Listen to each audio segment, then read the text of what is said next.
கர்த்தராகிய இயேசு கிறிஸ்துவின் உங்கள் யாவரையும் நான் கர்த்தராகிய இயேசு கிறிஸ்துவின் இனிய நாமத்திலே வாழ்த்துகிறேன். கர்த்தர் உங்கள் அனைவரோடும் கூட இருப்பாராக. நம்ம நிறைய நேரங்கள்ல நம்முடைய வாழ்க்கையில ஏதாவது ஒரு காலகட்டத்துல இப்படி பின்னால வர்றதெல்லாம் நம்ம சொல்லியிருப்போம். இதை என்னால் மறக்கவே முடியாது என்று நாம் ஏதாவது ஒரு அனுபவத்தை இல்லையென்றால் நடந்த ஒரு காரியத்தை நாம் சொல்லியிருப்போம். இல்லையென்றால் சில நேரங்களிலே ஐயையோ மறந்து போச்ச, வெரி சாரி அப்படின்னு சொல்லியிருப்போம். இல்லைன்னா இப்படி சொல்லுவோம், மறக்கத்தான் நினைக்கிறேன், ஆனால் என்னால் மறக்க முடியவில்லை என்றும் நாம் சொல்லுவோம். ஆனால் மீண்டும் மீண்டும் அது என் ஞாபகத்துக்கு வந்து கொண்டே இருக்கிறது என்று நாம் சில காரியங்களை சொல்கிறோம். மறக்கக்கூடாத சில முக்கியமான காரியங்களை சில நேரங்களிலே மறந்து விடுவோம். ஞாபக மறதி அது ஒரு விதமான வியாதியாக கூட கருதப்படுகிறது. சில நேரங்களிலே அல்சைமர்ஸ் என்று சொல்கிறார்கள். நம்ம எல்லாருக்கும் தெரியும். வயது ஆகும் பொழுது சொல்வார்கள், இவர்களுக்கு மனைவி பெயர் மறந்து விட்டது, பிள்ளைகளின் பெயர் மறந்து விட்டது என்று சொல்ல நாம் கேள்விப்பட்டிருக்கிறோம். ஒருவேளை நமக்கு நல்ல ஞாபக சக்தி இருக்கிறது என்றால் நாம் தேவனை துதிக்க வேண்டும். சில நேரங்களில் சொல்லுவாங்க, நேற்று கூட கோயில் முடிஞ்ச உடனே நான் அப்படியே அந்த பக்கமா நடந்து வந்து கொண்டிருந்தேன். அப்போ 1980ஆம் வருஷத்திலே நம்முடைய ஜேம்ஸ் படியிலே படித்த ஒரு பழைய மாணவி ஆலயத்துக்கு வந்திருந்தார்கள். கண்ட மாத்திரத்திலே நான் அப்பொழுது போடி மாஸ்டராக இருந்த பொழுது அவர்களே நல்லா எனக்கு தெரியும். உடனே நான் உங்களுக்கு பேரை சொல்லி எப்படி சோமா இருக்கீங்களான்னு கேட்ட உடனே பக்கத்துல உள்ளவங்க சொன்னாங்க, பாஸ்டருக்கு எல்லாம் ஞாபகம் இருக்க அப்படின்னாங்க. அப்படி எல்லாமே நமக்கு ஞாபகத்தில் இருப்பதில்லை, மறந்து போகிறதும் நன்றாகத்தான் இருக்கிறது சில நேரங்களிலே. எல்லாவற்றையும் நாம் ஞாபகத்தில் வைத்துக் கொண்டிருந்தால் நிம்மதியாக வாழ முடியாது. அதைத்தான் இந்த நாளிலே நாம் பார்க்க போகிறோம். எல்லாவற்றையும் நாம் ஞாபகத்தில் வைத்துக் கொண்டிருந்தால் நிம்மதியாக வாழ முடியாது. நிம்மதியாகவும் சமாதானமாகவும் வாழ நாம் சிலவற்றை கண்டிப்பாக மறந்துதான் ஆக வேண்டும். இல்லை என்றால் நாம் சமாதானமாக இந்த உலகத்தில் வாழ முடியவே முடியாது. அதுக்காக நான் சில வேத வசனங்களை நான் எடுத்திருக்கிறேன், சில சம்பவங்களையும் எடுத்திருக்கிறேன். நிச்சயமாக அதை நாம் கேட்ட பின்பு ஞாபக மறதி எவ்வளவு ஒரு பெரிய ஆசீர்வாதம் என்பதை நாம் மனதில் கொள்ள முடியும்.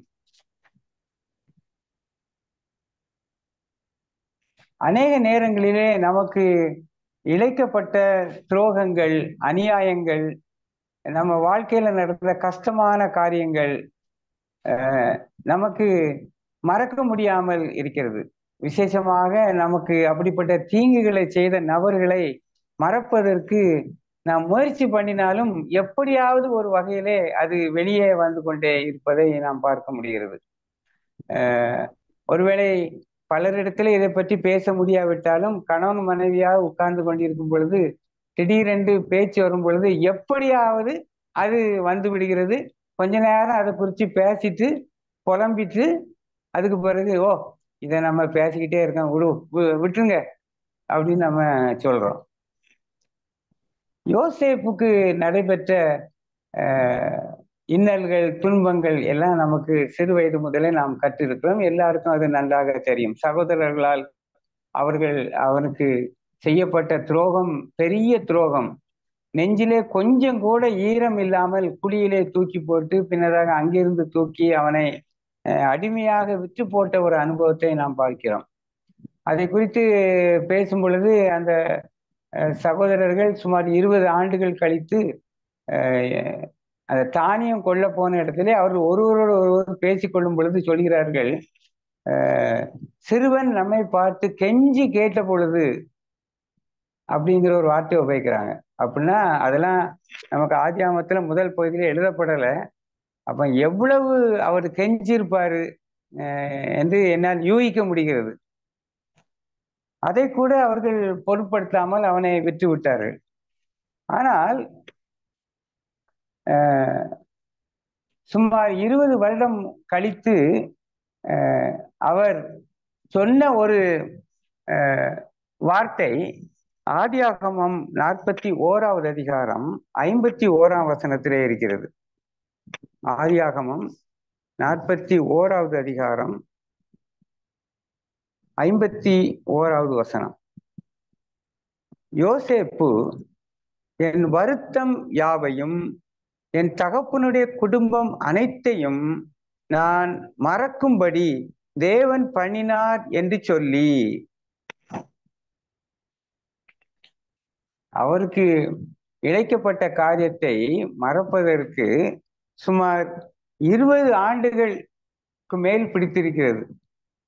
அதுவும் என்ன சொல்றாரு, அதுல முக்கியமான ஒரு கருத்தை நாம் பார்க்க வேண்டும்.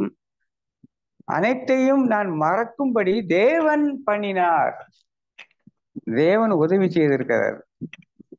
அப்ப நம்முடைய வாழ்க்கையிலும் ஏதாவது நமக்கு நடந்த ஒரு வருத்தமான ஒரு காரியம், இல்லை என்றால் ஏதாவது அநியாயங்கள், ஏதாவது ஒன்றை நாம் மறக்க முயற்சி கொண்டிருக்கிறோம், ஆனால் மறக்க முடியவில்லை என்றால் நாம் அதை குறித்து தேவனிடத்தில் சொல்ல வேண்டும். இந்த இடத்திலே ஞாபக மறதி நமக்கு ஒரு ஆசீர்வாதமாக இருக்கும், கண்டிப்பாக இருக்கும். ஆகையினால் நாம் ஆண்டவரிடத்திலே இதை சொல்லி அவர்களிடம் நாம் பெற்றுக்கொள்ள வேண்டும். ஏனென்றால் நாம் அவைகளையெல்லாம் மனதிலே வைத்துக்கொண்டே இருந்தால் நிச்சயமாக சமாதானமாக இந்த உலகத்திலே நான் ஜீவிக்க முடியாது. இரண்டாவது,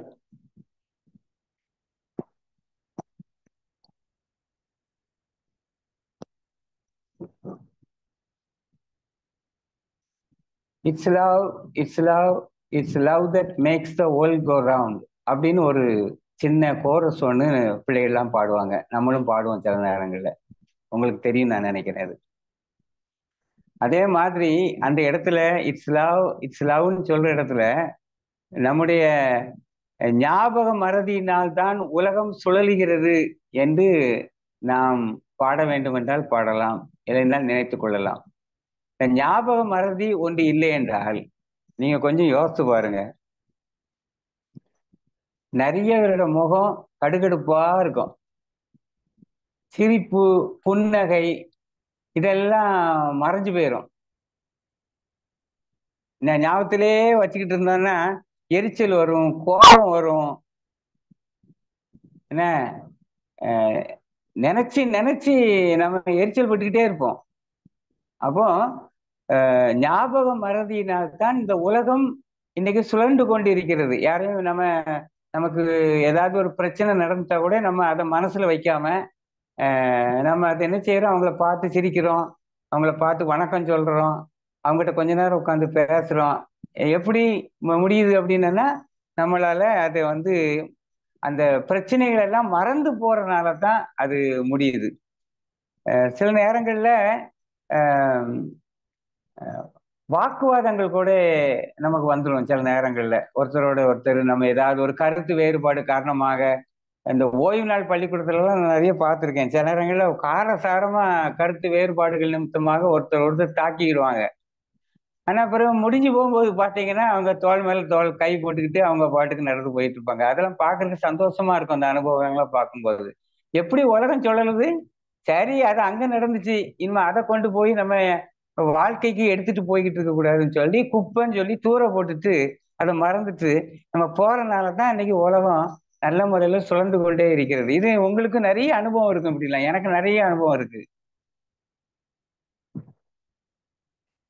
இது வாழ்க்கைக்கு ரொம்ப அவசியமான ஒரு காரியமாக இருக்குது. ஏன்னா சிலவங்க சொல்லுவாங்க, நான் மன்னிச்சிருவேன் ஆனா மறக்க முடியாது அப்படிம்பாங்க. மன்னிச்சிருவேன் ஆனா மறக்க முடியாது. இந்த இடத்துல ஞாபக சக்தி ஆசீர்வாதமாக இருப்பதற்கு பதிலாக அது சாபமாக மாறுகிறது. அப்ப இது குறித்து நம்ம வேத புத்தகம் என்ன சொல்கிறது, கர்த்தர் நம்மை எப்படி கையாளுகிறார் என்று பார்க்கும் பொழுது 2-3 வசனங்கள் இருக்கிறது. நான் ஒரு வசனத்தை வாசிக்கிறேன். எபிரேயர் 10ஆம் அதிகாரம் 17ஆம் வசனம். எபிரேயர் 10:17. அவர் அவர்களுடைய பாவங்களையும் அவருடைய அக்கிரமங்களையும் இனி நினைப்பதில்லை. கர்த்தர் சொல்றாரு, இப்ப நம்ம பாவங்களை அறிக்கையிடுறோம், நம்ம பாவங்களை ஆண்டவர் மன்னிக்கிறாருன்னா அதை திரும்ப திரும்ப நினைச்சுக்கிட்டே இருக்க மாட்டாரு. அதை இனிமேல் நினைக்க மாட்டேங்கிறாரு. அப்ப நம்மளும் நம்முடைய வாழ்க்கையில சில நடந்த காரியங்களை, சம்பவங்களை இனிமேல் நினைக்க மாட்டேன் அப்படின்னு சொல்லி ஒரு முடிவுக்கு வரணும். ஏனென்றால் கர்த்தர் அப்படி இருக்கிறாரு. இப்படி நிறைய வசனம் இருக்கு. ஏசாயா 38:17 போட்டிருக்கு, நம்முடைய பாவங்கள் எல்லாம் முதுகுக்கு பின்னால போட்டுறாராம். அப்படின்னு அர்த்தம் என்னது? இனிமே திரும்பி கூட நான் பார்க்க மாட்டேன் அப்படின்னு சொல்லி அர்த்தம். மீகா 7:19 என்ன சொல்லுது? என்னுடைய பாவங்களை எல்லாம் சமுத்திரத்தின் ஆழத்தில் போட்டு விடுகிறீர். அதான் முந்தி ஒரு முறை நான் ஒரு ஆங்கில காலேஜான புத்தகம் வாசிக்கிட்டு இருந்தேன். அப்ப அதுல இந்த வசனத்தின் அடிப்படையில ஒரு பகுதி எழுதியிருந்தாங்க. என்ன எழுதியிருந்தாங்கன்னா, Christians are the best divers அப்படின்னு எழுதியிருந்தாங்க. அது என்னன்னா, உலகத்திலே மிக ஆழமான சமுத்திரம் கிட்டத்தட்ட 7 கிலோமீட்டருக்கு மேல இருக்கான். ஆண்டவர் நம்முடைய பாவங்கள் எல்லாம் மன்னிச்சு சமுத்திரத்தின் ஆழத்தை போட்டுடுறாராம். அதை அவரு திரும்பி பார்க்க போறதே இல்லை. ஆனா நம்ம மனிதர்களாகிய நம்ம தான் இந்த டைவர்ஸ்.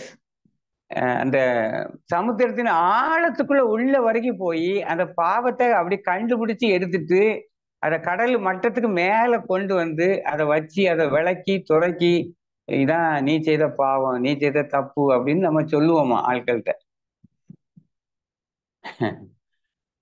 அப்போ இந்த இடத்துல நமக்கு மறதி. கர்த்தர் எப்படி நம்முடைய பாவங்களை எல்லாம் மன்னித்து மறைக்கிறாரோ, அது போலவே மற்றவர்கள் நமக்கு செய்யக்கூடிய எந்த ஒரு பாவமாக இருந்தாலும் சரி, தவறாக இருந்தாலும் சரி, அதை மன்னிச்சுட்டு மறந்துட்டு எளிதாக போய்கொண்டிருந்தால்தான் அது நமக்கும் நல்லது, அவர்களுக்கும் நல்லது.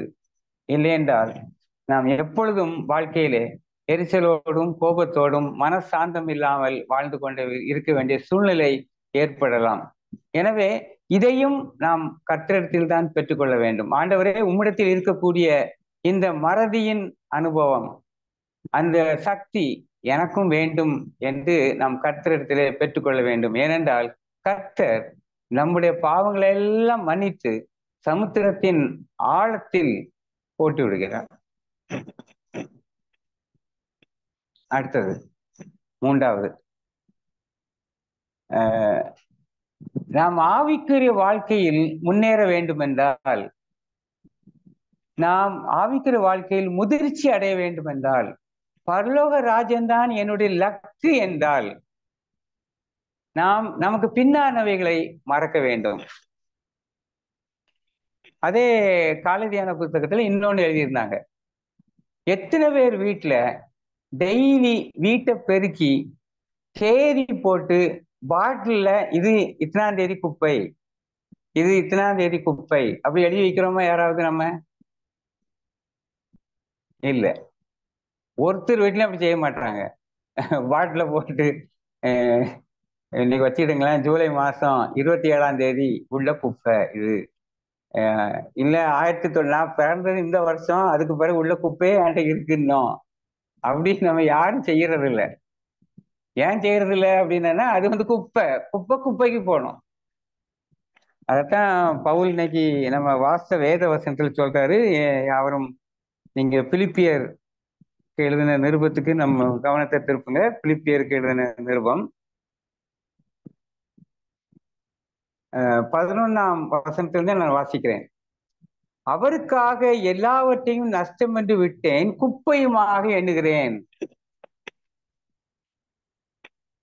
நிறைய வாழ்க்கையின் காரியங்கள், நடந்து முடிந்த காரியங்கள், நிறைய நினைவில் வைத்துக் கொள்வதற்கு தகுதி இல்லாத குப்பைகள், அதை கொண்டு போய் பாட்டில் அடைச்சி வச்சு பார்த்துக்கிட்டு நினைவு கூர்ந்துக்கிட்டு இந்த வருஷம் இத்தனாம் தேதி அப்படி வச்சுக்கிட்டே இருக்கிறதுல எந்த அர்த்தமுமே கிடையாது. அதுக்கு போல என்ன செய்யணுமா, பாருங்க, சகோதரரே, அதை பிடித்து கொண்டேன் என்று நான் எண்ணுகிறதில்லை, ஒன்று செய்கிறேன், பின்னானவைகளை மறந்து முன்னானவைகளை நாடி